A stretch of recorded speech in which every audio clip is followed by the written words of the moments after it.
Alberta City's post office is just hours away from closing. Thanks for joining us. I'm Philip Coleman. And I'm Lynn Brooks. The U.S. Postal Service is planning to close that station tomorrow, but city leaders are taking legal action to try and stop it. More now in tonight's top story. Earlier this week, the city filed a restraining order against the U.S. Postal Service, but Tuscaloosa City Attorney Tim Nunnally told us Judge Blackburn denied that order. He also told us now a second amended request has been sent for a temporary restraining order that would reopen the east location. WVUA spoke with a few of the residents in that area who told us they'd hate to see it close. I mean, I think it's terrible that they're closing this post office.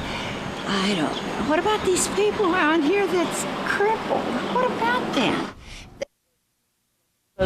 Besides this one, you gotta either go way downtown or on Skyler. And that's far distance for older people who live in an area and walk to get their mail or handle mail business.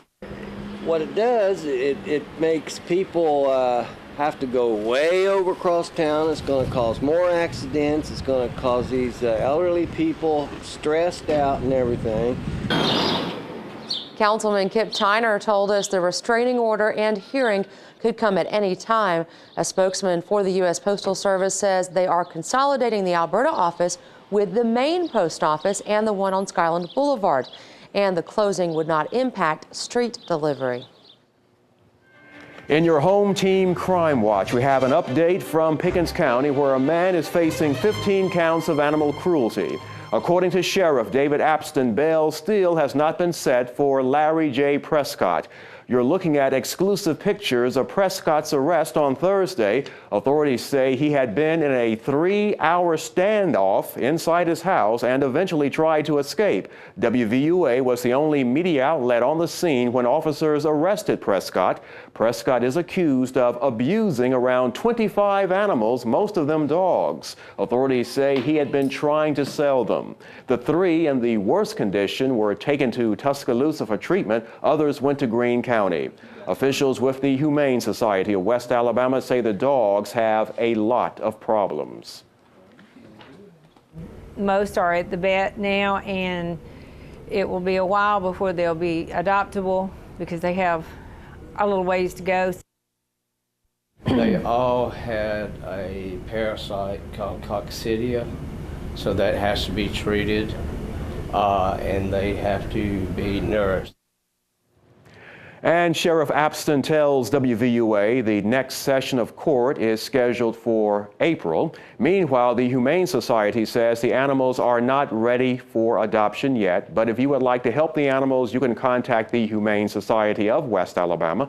Their number is area code 205-554-0011, or you can go to our website, WVUATV.com, and click on the numbers and links section and find a shortcut to their website. More people are choosing to call Tuscaloosa home. According to the latest census figures, Tuscaloosa now has a population of 90,468. That's up more than 16% since 2000. Tuscaloosa is now the 5th largest city in the state. So what will Tuscaloosa's growth mean for the area?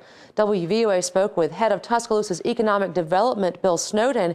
He says this could mean more retailer interest in the area, but he says the numbers reported by the census are lower than the actual population by about 5,000 people. In this case, instead of being the second fastest growing city in the state, we're the 4th, which is not bad, because there are a lot of cities in this state. I mean, we grew by close to 13,000 people in 10 years. Here's a closer look at the numbers. Tuscaloosa's population is up 16.1% since the 2000 census to 90,468 people. Again, that makes it the 5th largest city in Alabama. Coming in at number 1 is Birmingham, but that population actually declined 12.6% to just over 212,000. Behind that, Montgomery, with a population growth of 2.1%. Next is Mobile, with a population decrease of 1.9%. Fourth, Huntsville, with a 13.8% growth. The West Alabama teenager who gained national attention after she sent out a plea for help to lose weight has made it back home to Alabama. Last Friday, Brandi Sanders received free weight loss surgery in Florida. You may recall her physician told her she would die within 2 years unless something was done. So Brandi mailed several letters to surgeons asking for help. Months later, Dr. Anthony Gonzalez from South Miami Hospital said he would perform the surgery for free. And you're looking at video of that surgery. Her mother, Angie, says they removed about half of Brandi's stomach, and she has already started losing weight. Angie says that her daughter will have to be closely monitored for any complications. Brandi says she's looking forward to a new chapter in her life. I think it is my new birthday because I'll be a whole new person. Mostly just making sure she has her vitamins and her protein shakes, and she'll have to have shots in her stomach a couple times a day to prevent blood clots. And Angie, the mother, says Brandi has been in some pain since her surgery, but is doing well. Brandi will be treated at home now by her regular physician, and they will consult with Dr. Gonzalez in Miami. Experts stress, however, that gastric bypass surgery is a major procedure that requires major life changes and should be considered very carefully.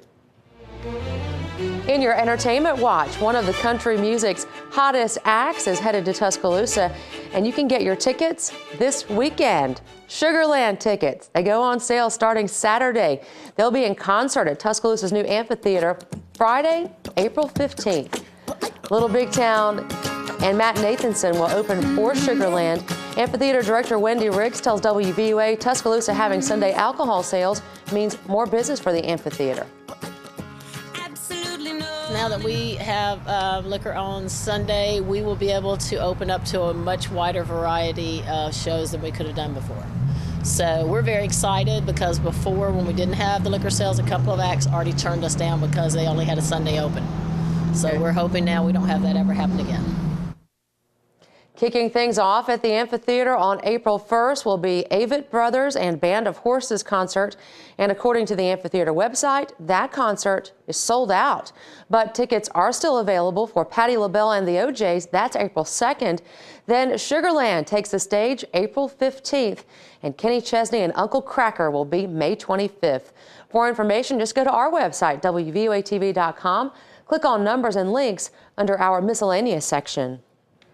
In honor of Black History Month, Stillman College hosted its Senior Citizens Black Heritage program. The program featured presentations from seniors in the community and special guest speaker Dr. Evelyn Jenkins Gunn. This year's theme was Let Us Not Forget Our Past, with recognition of key figures like Booker T. Washington, Rosa Parks, Mary McLeod Bethune, and Sojourner Truth.